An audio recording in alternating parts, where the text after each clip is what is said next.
Cara, e acerca da Lava Jato em si, qual foi a principal, qual foi a batalha mais difícil que vocês tiveram? Igor, teve tanta batalha e eu vou... Porque o sistema é feito para não funcionar. Mas eu vou contar o começo da Lava Jato, que acho que talvez talvez tenha sido a batalha mais difícil, porque você teve um tipping point, você teve um ponto de virada da Lava Jato. E eu vou contar como que a gente chegou nesse ponto de virada e a partir daí a Lava Jato deslanchou. E depois, claro, que voltou a ter os seus processos mais recentemente, tá? Mas para contextualizar, como que o Deltan foi parar na Lava Jato?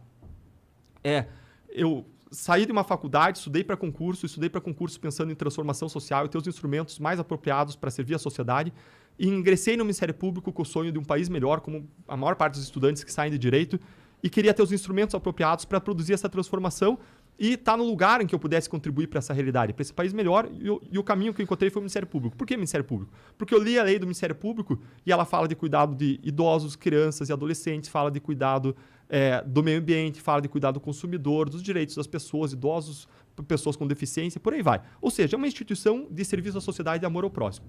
E eu entrei lá, depois eu vi muito minha mãe me ensinar que aquilo que a gente planta, a gente colhe. Eu vim de uma região agrícola do país, eu vim de Pato Branco, já ouviram falar da grande Pato Branco? White Duck City, lembram da Bozena? Falava daí.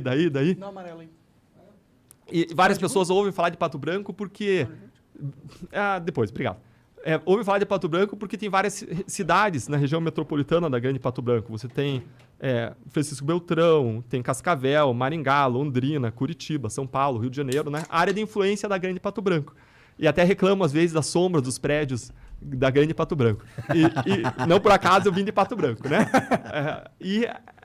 Então, eu saí de Pato Branco e cresci com a cultura agrícola, né? De você plantar e você colher. E eu vi vários casos acabarem em impunidade e eu falava, não, os meus casos vai ser diferente. Porque eu vou trabalhar duro, eu vou fazer tudo que está ao meu alcance, eu vou conseguir resultado diferente. E entrei com esse espírito de luta, de tentar fazer a diferença. Um ano depois, eu tive o meu primeiro grande caso de corrupção. Era um caso de gafanhotos. Esses gafanhotos não comiam as folhas das plantações lá de Pato Branco, mas comiam, sim, a folha de pagamentos da Assembleia Legislativa do Estado do Paraná. Eram funcionários fantasmas. Pior que rachadinha. Na rachadinha, o funcionário devolve um pedaço do dinheiro, né? No funcionário fantasma, o funcionário não existe, ele não sabe que ele está lá. É alguém da periferia que ganhou uma dentadura, preencheu um formulário, o cara usa os documentos do cara, coloca ele para trabalhar na Assembleia, ele nem sabe que ele está lá. No final do mês, vai um dos funcionários do gabinete, saca todo o dinheiro. Eu tive uma ideia durante a investigação, eu mandei um ofício para a Assembleia e queria saber todas as pessoas que recebiam salário na mesma conta. Que mais uma pessoa recebeu salário na mesma conta. E olhem o que eles faziam. Tinha casos de 12 pessoas que recebiam salário na mesma conta. Com sobrenomes diferentes. Cara de pau, né? Muita cara de pau. Eles nem tentam esconder. Cara, é muita cara de pau. E aí você via o extrato do saque, ia lá uma pessoa e sacava de uma conta, de outra conta, tudo um em seguida do outro. Caralho. Cara, é muito absurdo, cara. É muito escancarado. É porque nunca ninguém investigava. Cara, eles confiavam na impunidade, né? E aí, eu consegui isso, a investigação foi avançando, aí bateu em pessoa com foro privilegiado e começou a palhaçada. Aí um cara se tornava prefeito e ia pro tribunal. Aí o cara virava deputado federal e ia pro Supremo. Aí o cara virava governador e descia pro STJ. E você não consegue seguir uma investigação, porque cada hora a investigação tá pulando de galho em galho e não dá nem tempo pro procurador, pro policial conhecer a investigação, pro juiz conhecer a investigação, daqui a pouco já tá pulando para outro galho. E o que aconteceu com esses casos? Mais de 10, 15 anos depois, adivinhe quantas pessoas punidas? Nenhuma pessoa punida. Aí você vai dizer, não, mas o dinheiro foi recuperado. Gente, não foi um centavo recuperado esse dinheiro. Um centavo.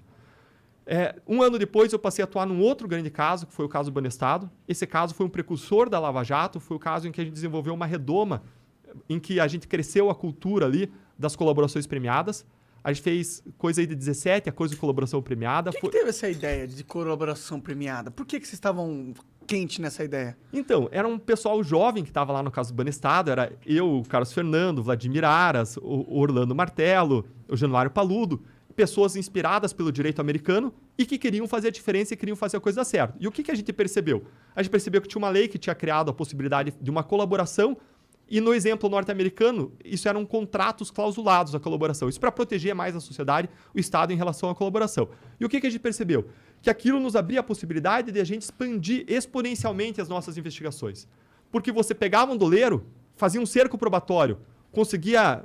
O cara estava fazendo operações milionárias. Você tinha razões para prender ele. Razões de interesse público, razões legais para prender ele. Você prendia o cara.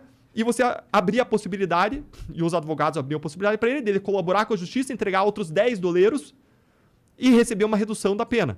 E aí ele vinha e colaborava. Aí você pegava aqueles 10. Aí um deles queria colaborar. E você pegava outros 10. E, gente, a gente expandiu aquele caso. A gente acusou mais de 680 pessoas. Caralho! Foi um dos poucos casos que foi uma ilha de justiça no mar de impunidade brasileira. Por quê? Porque a gente desenvolveu, a gente fez o primeiro acordo escrito e clausulado da história do país, no caso do Banestado. Sério? Quem que passou essa lei?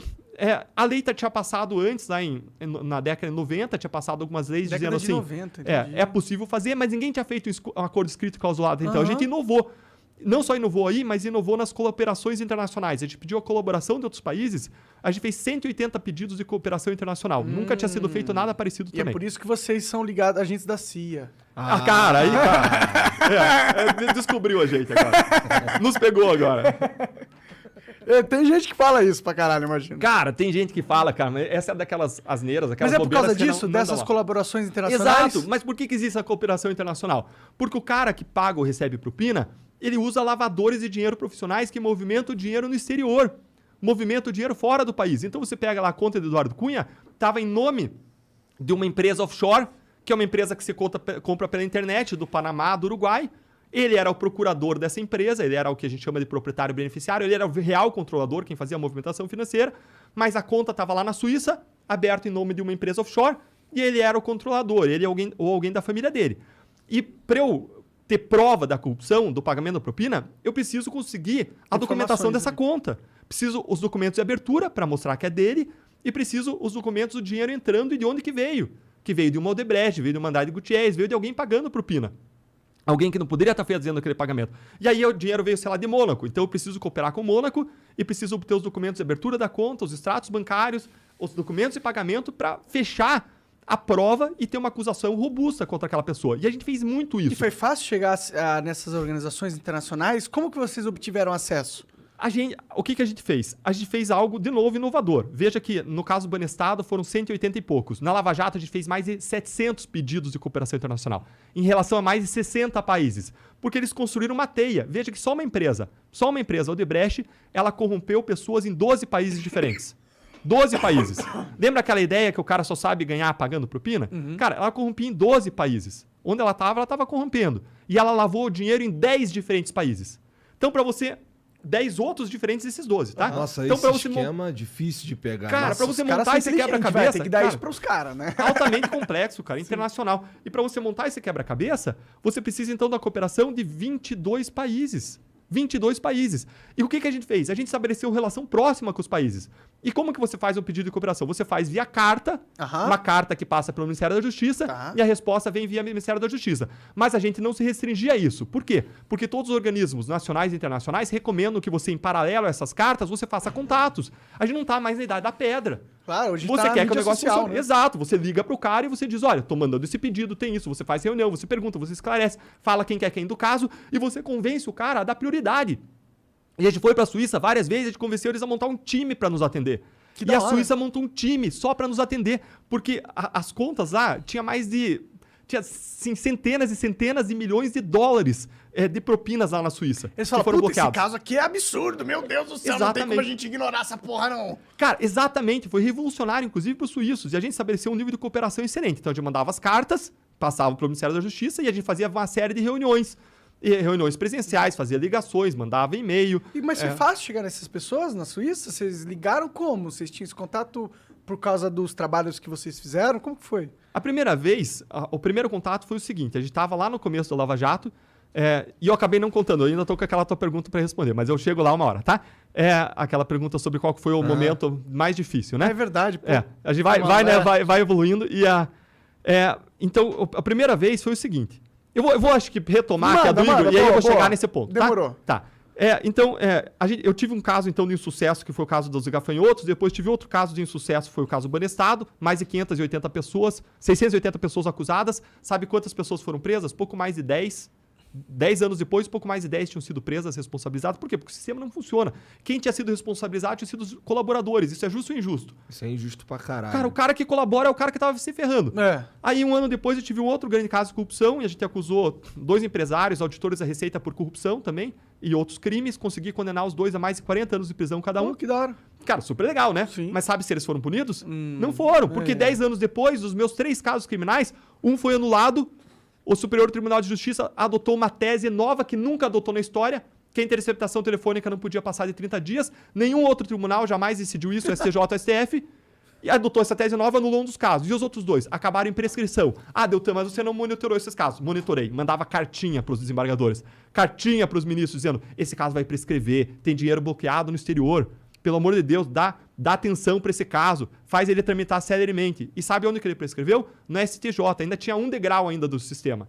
Gente, não tem como funcionar. Caso Marca Fonte Sidan, prescreveu. Caso Propino Duto, de 2003, 30 milhões de dólares de auditores fiscais bloqueados na Suíça. Corrupção prescreveu. O nosso sistema é feito para não funcionar. E olha que falou-se pra caralho do propinoduto. Pra caramba, cara, pra caramba. E prescreveu, cara. E prescrição significa impunidade plena. Nossa, isso impunidade plena. Essa é a regra no Brasil. Enquanto a gente não vencer esse problema, a gente não vence a grande corrupção.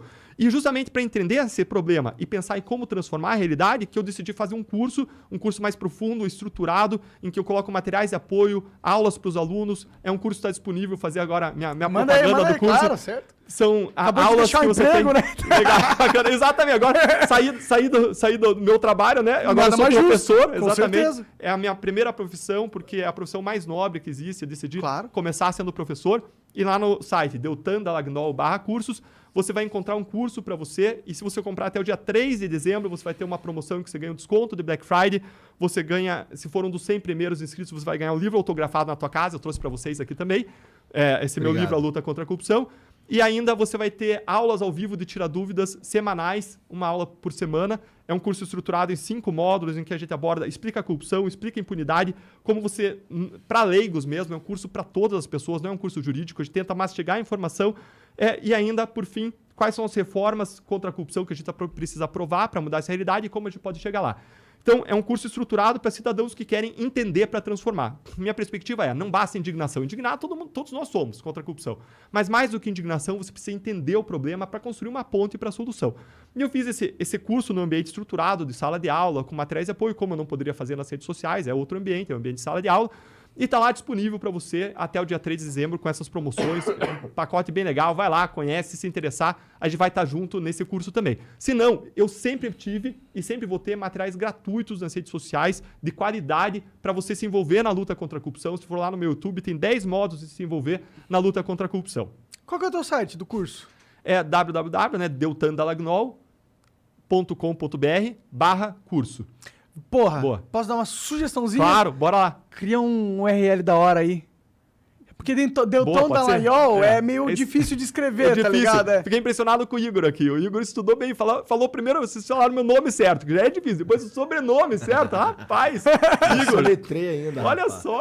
Pô, mas ó, é um curso aí do cara que deixou o emprego estável do Estado, que eu acho que é o melhor emprego que alguém pode sonhar em ter, a não ser que você seja, sei lá, o Neymar. Infelizmente, né? Infelizmente. Gostaria que a iniciativa privada pudesse oferecer coisas melhores. Exato. Mas, pô, é um cara que abdicou aí Bom, e tá falando sobre corrupção, o cara provou que não... Ele estaria muito mais apto a ser corrupto dentro do governo, né? Então ele saiu lá... Pois é, te eleger é um problema, cara. Tu sabe exatamente como ser corrupto. Caralho, cara, esse é o ponto. Igor, esse é um ponto muito importante. Como que você separa o joio do trigo? Porque se você olhar, tem vídeo do Sérgio Cabral criticando a corrupção, sendo contra a corrupção, antes ele ser pego, antes da Lava Jato. Como que você separa o joio do trigo? Gente, não olhem o que a pessoa fala, olha o que a pessoa faz, olha os atos dela contra a corrupção concretos. Olha, se a pessoa é do cargo de executivo, se ela investe em marketing para criar uma cultura de intolerância contra a corrupção. Foi o que Hong Kong fez na década de 60 e 70, na década de 70, depois de um grande escândalo que veio logo antes, e conseguiu virar o jogo contra a corrupção. Se o cara é do legislativo ou do executivo, vê que tipo de projeto de lei que ele está sancionando. Se ele está sancionando ou não um projeto de lei que mina o combate à corrupção. Se ele é do legislativo, olha como é que ele está votando nas últimas votações.